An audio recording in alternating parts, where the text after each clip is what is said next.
the Olympics as a kid, and the thing that the difference there was that people were riveted simply to receive a picture from Tokyo or from Rome or from Mexico City or from Munich. So part of the fascination was simply, hey, this really is part of a wide world of sports, and the travelogue aspect of it was a huge part of its appeal. And people were also much more willing to accept things that were on tape because they didn't have the immediacy of ESPN. They didn't even have, for much of that, a remote control. So they're happy. Okay, so it happened 6 hours ago. That seems more than fine. Let's put on ABC and see what's going on. The expectations are different now. But the Olympics have always had at least the possibility of something epic about them, something truly memorable. It is, for all the flaws involved and all the contradictions and hypocrisies that sometimes are part of the Olympics, it is a grand international stage. And for most of these competitors, it's once in a lifetime, or at most once every 4 years. Unlike the sports we mostly follow in the United States, where if you lose the World Series this year, you're back at spring training in a few months and you're back at it again. That's true of almost everything we follow. You get knocked out for the heavyweight championship, well, you could try again, assuming your brains aren't scrambled. But in the Olympics, very often it's 4 years or more of preparation for an event that might last only a few seconds. And that's a compressed and heightened kind of drama on an international stage. Plus, there are all these stories, and we can't get to all of them, but there are hundreds and hundreds of stories, not all of them involving champions. There could be a deeply significant story of someone who finishes 17th, but that's his or her best. And considering where they came from, that's better than anybody from their country has ever done. And the path they followed to get there, the sports part of that is incidental. The human part of that is what's significant and interesting. And to whatever extent, ABC in its day and NBC now, to whatever extent we've been successful in capturing those moments, the drama, both athletically and personally, of those moments, that's when the Olympics resonate. Because in truth, at least to an American audience, most of these events outside the context of the Olympics would have a limited audience. You could take the very same swimmers who went against Michael Phelps, and a week after the Olympics, have them swim, same event, same competitors, in Albuquerque, and it gets a rating of 3. Let's have a bunch of people pole vault on a Saturday afternoon on NBC in June of a non-Olympic year. Let's check the rating on that. It's the context and the meaning of the Olympics, the setting, the history, the meaning, the heightened drama. That's what gives it its power, not just the competition. Are you also cognizant and trying to almost create these personalities like a Michael Phelps? Not create necessarily, but elevate him before. Is that part of the experience? Yeah, I think any network that has an Olympics is interested in presenting the stories of the most compelling and significant and appealing, attractive athletes who might be the most telegenic and who might drive the ratings. I don't think there's anything wrong with that as long as those selections are legitimate and as long as you're not emphasizing someone of mediocre achievement at the expense of someone whose achievement is more significant. And generally speaking, I don't think that happens. Who really makes the choice about that? It's not the host. I always say that I host the Olympics. I don't produce the Olympics. So much of the credit doesn't rightly go to me. And if you're unhappy with some of what you see, very little of the blame for that should go to me or whoever the host is either, because the host is not the person who decides we're going to spend 3 hours with this and 3 minutes with that, or we're going to emphasize this as opposed to that. You can choose the words you speak, but you can't even choose what it is you speak about randomly. It has to be something that they've decided to show and to emphasize. So that's always a producer's decision. That was always primarily Rune Arledger's decision, and now it's primarily Dick Ebersol's decision. Are there ground rules then for the host in terms of nationalism or things like that? There aren't any ground rules. I think you just feel whatever is comfortable and whatever seems to fit your perspective or sensibility. But you can't always get into the broadcast everything which you'd want to if you had your druthers. And when I say that, that's not being critical. If I was to swap chairs, assuming that we could swap abilities and not just positions, if I became Dick Ebersol and Dick Ebersol became me, other than the fact that our clothes would fit poorly, there'd be another adjustment to make, and that is that inevitably, in good faith, the host will never see every situation the same as the producer. They may be simpatico over time, but there are going to be things that Dick thinks he should emphasize that I might disagree with. And there are going to be times when I say, I really think we should do this. And he's going to say, yeah, I agree with you. But other times he's going to say, no, I don't. And he has the last word. I think overall, the quality of what we've done, especially most recently in Beijing, the quality of what we've done speaks for itself. The public seems to very much like it. These have been successful presentations. So on balance, I think NBC has done a terrific job, and I'm happy to be taken along for the ride. But does every single moment of every Olympics reflect my viewpoint? No. No, I'm the host, not the producer. And in terms of the tones of the show, we started in '92 as the host. Has that changed? I think that the tone changes not so much in a consistent way over time. It changes from Olympics to Olympics. In '92 in Barcelona, you had a beautiful old world European city as the backdrop. And even though it was a taped Olympics, a lot of it was done live to tape, which made a difference.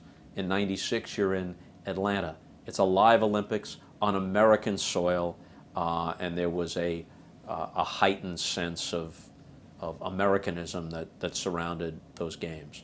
And what about the Centennial Park bombing that happened there? Did that affect your coverage? Oh yeah, when the Centennial Park bombing happened, events were suspended for a while, and certainly all of our coverage focused on that event. And Tom Brokaw came in, as he should have, for a lengthy period of time and assisted us with the coverage. When the Munich event happened in 1972, ABC's resources were limited, and they were very fortunate to have Jim McKay there, who was capable of handling it. Now, if anything, God forbid, like that should happen again, you'd have the full forces of NBC News or whatever network was covering it, and the host, if me or whomever it might be, would contribute to that, but would not go solo as Jim McKay so capably did on that occasion. So in '96, with the bombing of Centennial Park, Jim Lampley was part of it, I was part of it, Hannah Storm was part of it, Tom Brokaw for a long stretch was the primary person, as he should have been. I think Matt Lauer played a part in it. We all kind of passed the baton along the way in covering it. And then when eventually the sports part of it resumed, there was a subdued tone for a while, as there should have been. And you're reminded, again, that you can never, much as you'd like to, or some people would like to, you can't separate politics from the Olympics. It's always either there or the specter of it is there. If not politics, I don't know if the Centennial bombing was politics so much as it was the intrusion of an ugly reality, but whatever it may have been, the real world intrudes upon the Olympics without warning. Sydney, Australia, summer of 2000. Sydney was one of the greatest Olympics. Great setting, beautiful atmosphere, Australian people, tremendous hosts, beautifully run Olympics, lots of dramatic moments, but a real tough one from the standpoint of American television because the tape delay was so extreme that you weren't just talking many hours, you were literally talking a different day. An event would happen on Tuesday night in Sydney. I'd watch it happen live, either on Australian TV or in person at the stadium or the arena. Then Wednesday morning in Sydney, I'd settle into a seat about 10 o'clock in the morning, live, but the only thing that was live was my hosting. Everything else was on tape. And now it's Tuesday night back in the States. You know, I felt like I was on the History Channel. And there's just no way that you could fake this. I tried to be interested and informed and informative and engaged, but only up to a point. You just can't fake it. And no matter how great those games were, if you were in Sydney, it was very, very difficult to transmit that without some of it being lost in translation back to the States. That was a tough one. What about Athens 2004? Athens 2004, you know, the Olympics returned to their birthplace. There was a lot of symbolism involved with that. There were some great athletic moments, no doubt about it, and some great atmospherics. And when you can come out of commercial and be focusing on the Acropolis and the Parthenon and whatnot, and you can be talking about the history of the Olympics, and some of the events actually took place in the original Olympic Stadium. There's a lot to work with there, but again, you're still dealing with the question of the tape delay, and that always makes it less than ideal. What kind of response have you gotten to your Olympic broadcasts?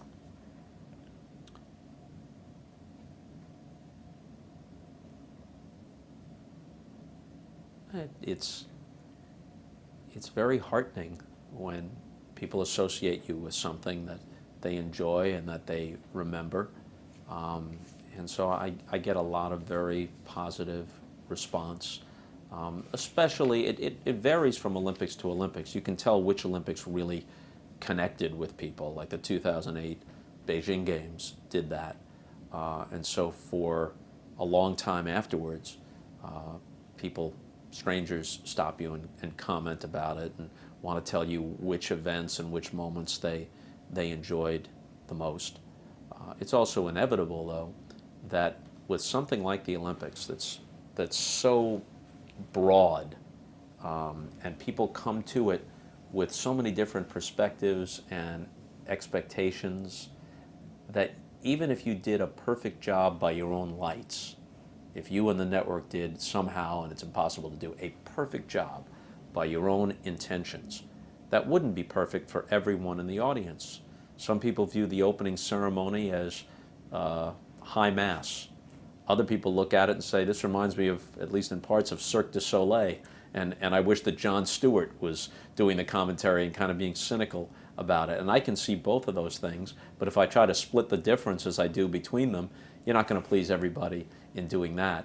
The Olympics is simply too long, too broad, has too many aspects to it, too many stories to tell all the stories and to tell them in a way that will please every member of the audience. And some people cling to old notions about the Olympics. They just assume, you'll see it written before every Olympics, oh, there'll be more American athletes shown and no foreign athletes will be shown, and there'll be more maudlin hearts and flowers, up close and personal profiles. But those sorts of profiles haven't been part of NBC's coverage for several Olympics now. Even as they've changed, though, the criticism continues from lazy or cynical people who don't want to adjust to the new reality. I wasn't happy with some of those maudlin features myself in the past, but the new profile pieces, almost 100% of them don't fit that description. And NBC actually shows more non-American athletes than other nations show athletes not from their country. It's just kind of a tired, obvious, worn out, no longer true kind of blanket criticism that people who are either ignorant or lazy or cynical or whatever just kind of toss out there. And that's a little bit exasperating because no matter what you actually do, you can never eliminate that criticism, because that criticism isn't based in any desire to be factual or fair. Okay. What about just in general, sports in general? How has the international aspect of sports changed and affected you?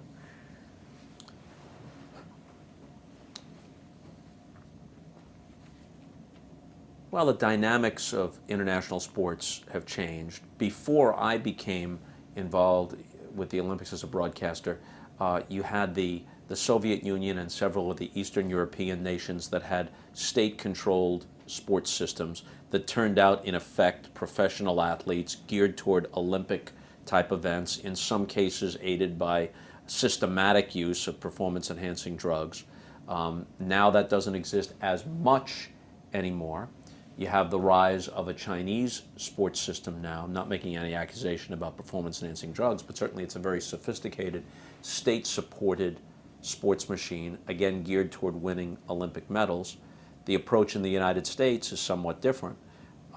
Obviously, we field a very strong Olympic team, but just as obviously, many of America's greatest athletes do not point toward Olympic sports. So, you know, the landscape is always changing, and I think the people who cover the Olympics have to be mindful of that. Basketball has changed immensely since the introduction of the Dream Team. The quality of international play in the space of a generation has improved dramatically, to the point where the NBA is filled with dozens of non-American players, and international teams from various countries haven't just been competitive with the United States. On occasions, they've beaten the United States. And the Olympics is partly responsible for that, because they decided, well, we're not going to confine it to amateurs or sham amateurs anymore. We're going to just eliminate that distinction. We want all the best athletes in the world. We won't pay them to participate in the Olympics, but we don't care how much they're paid otherwise. We want the best athletes in the world in every sport to show up. So probably the level of competition at the Olympics is better than it's ever been. And because people can make a living, at least in some Olympic sports, they can have longer Olympic careers. Some of the greatest Olympians in the past competed in only 1 or 2 Olympics. Now it's not unusual to see men and women come back for a 3rd, a 4th, or even a 5th Olympics, not just because training is more sophisticated than it ever was, but because it's possible to make a living at it and still train. Interesting. I want to move on to On the Record. Uh-huh. Talk a little bit about that. And no, that was an itch, not a run. And that'll be on YouTube soon. Bob Costas itches his nose. On the Record. Oh, wait a minute, they're now examining something. Are we on? Okay, we're back on. On the Record with Bob Costas. I had long wanted to work at HBO, and HBO had tried to work something out with me beginning in the early 90s, but I had so many duties at NBC. There was a time in the 90s when I was still doing later. I was hosting the Olympics. NBC had baseball, the NBA, and the NFL still, and I had a role of one kind or another in all of them, so it wouldn't have been very practical to spread myself any thinner by doing the HBO stuff. But then we got to a point just after the turn of the century where NBC didn't have baseball any longer. We were about to lose the NBA. We didn't have football. Later wasn't on the air anymore. And Dick Ebersol said, you know, you've wanted to be at HBO for a long time. Go ahead. And HBO does things in sports that the networks do not do. And that's not a criticism of the networks. The networks, by and large, do a great job of covering actual sports events.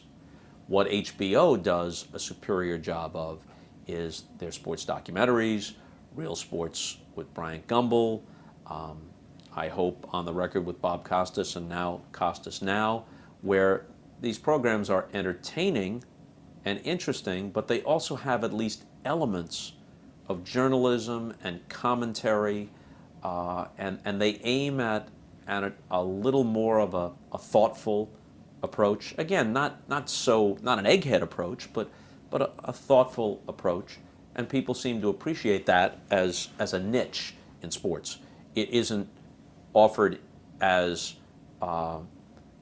something that's better than what's on the networks. It's in addition to. It's an alternative. It's something that kind of fills out the palette. Does it free you up to really state your opinions on matters within sports? Well, I've always been willing to state my opinions. whether it's on network or wherever it might be, you go on a talk show or whatever. But HBO gives you a specific place where people know they can count on a certain kind of content. And there's a texture to it. All of the shows have elements of humor, they have elements of history, they have elements of just, hey, here's an interesting story. It's not necessarily journalistic, it's just an interesting story well told. And then sometimes there are actual issues or investigative pieces that are done, or tough interviews with someone who's in the news, and it has really more of a news aspect to it than a sports aspect to it. And the fact that you can hit all those points on the spectrum within one show, or certainly within 2 or 3 shows at HBO, is what makes it so appealing. You know, I cannot do outside of HBO, I can't anywhere else do what HBO allows me to do. What do you think has been the most significant thing you've done at HBO? What story has really been your favorite?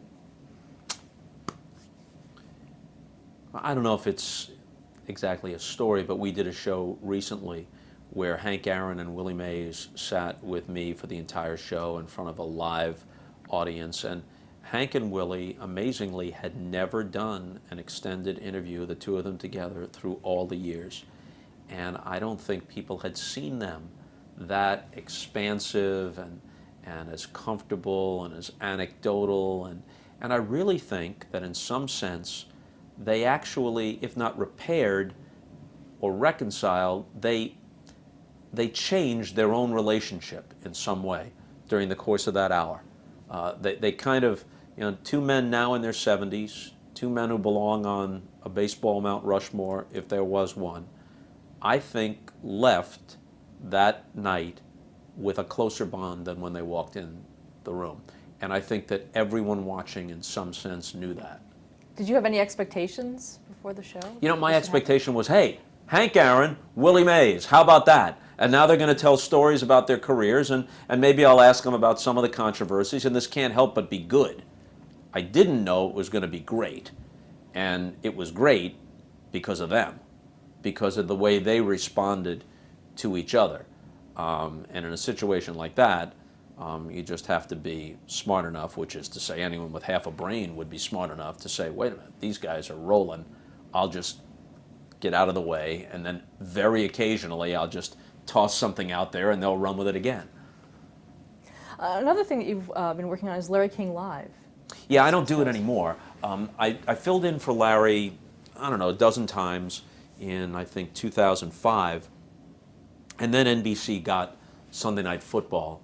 And so my dance card at NBC started to fill up again, and I still had the stuff at HBO, so it did make sense to continue to do the Larry King stuff. But that format is a good format for me because I like long-form interviews, and I like the fact that there's a wide range of guests.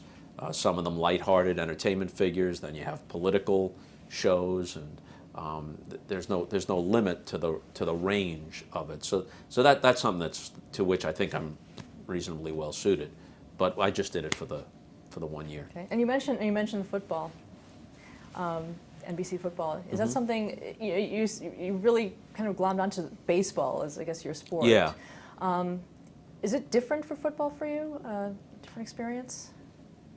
I enjoy almost any sport if the game is good, if the circumstances are dramatic.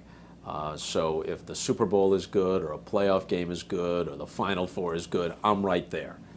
But overall, my favorite sport is baseball. And overall, I think that's probably the sport that gives me the best chance to do the things that I do, kind of the combination of reporting and history and a little bit of humor and conversation and point of view, and the pace of it, I think, is well suited to what I do. So I don't try to kid the audience that I am as connected to football as I am to baseball, but I sure as hell know the history of football. I sure as hell am engaged by an exciting game, and I'm on top of, I would hope I'm on top of the particulars when I'm hosting the Sunday Night Football on NBC. But if you ask me honestly, does hosting a football show, generally speaking, there are exceptions if you get to interview the commissioner or something big happens, but moment to moment, does hosting a football show reflect what I do best, as well as maybe hosting the Olympics or doing a baseball game or doing a show like Costas now on HBO? No, it doesn't. How do you think the business aspects of televised sports have changed the landscape since you started your career?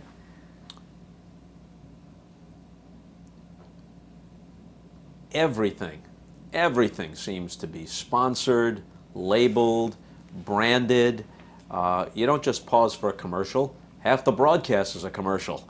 You know, it's time now for the XYZ play of the day, and here is the ABC kickoff, and here is the LMNOP replay. You know, it's all, everything is sold and branded.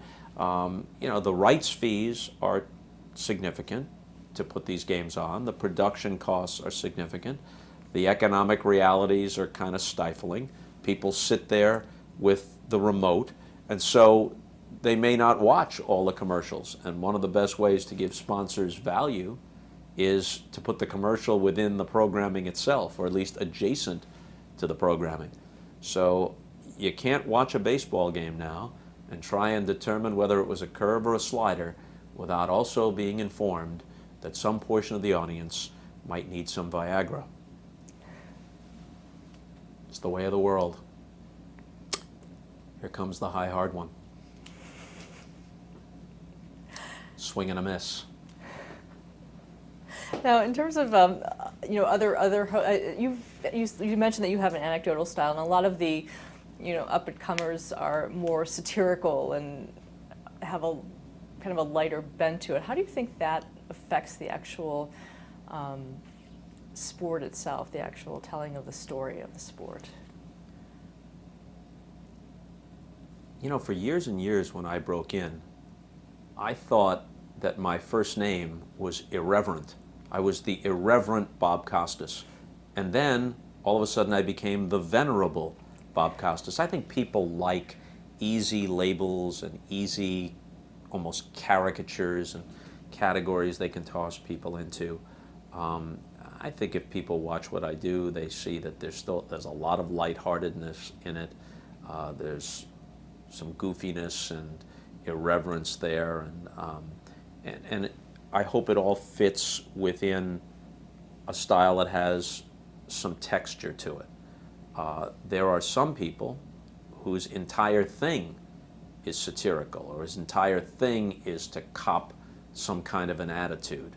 I think that works best in studio shows, if it works at all.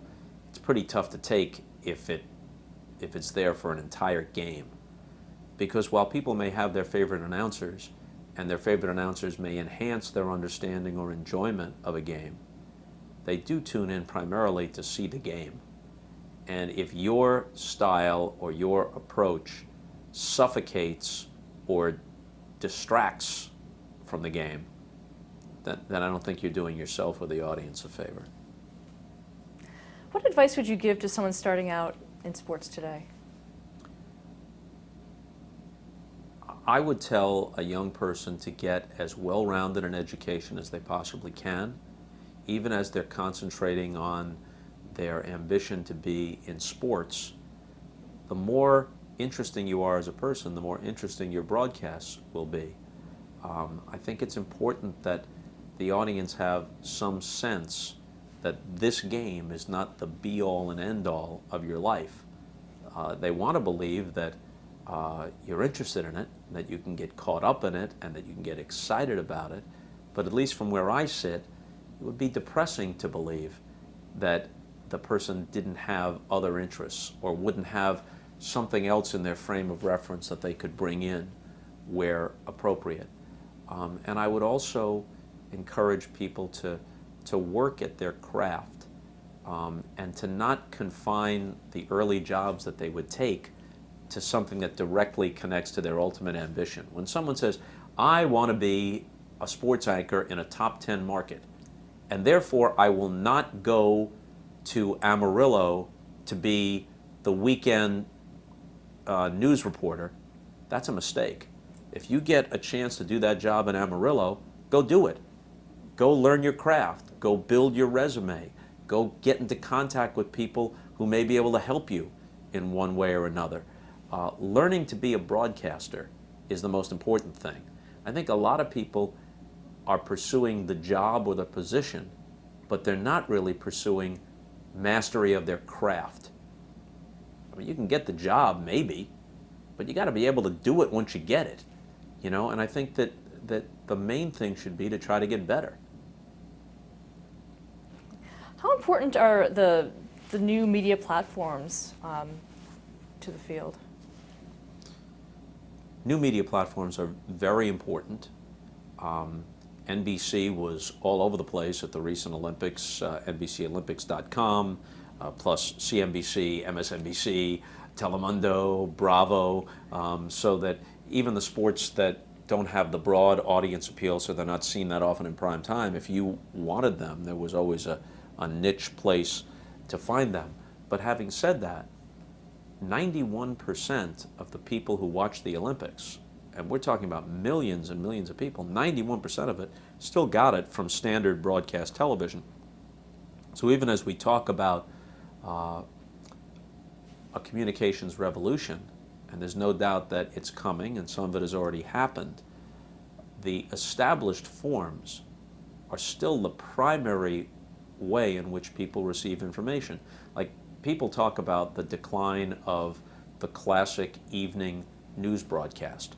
And there's no question that it has declined. Not as many people watch Williams and Couric and Gibson as watched Huntley and Brinkley and and Walter Cronkite and Frank Reynolds. But the audience for those network newscasts is still larger than the combined audiences for all the cable news shows.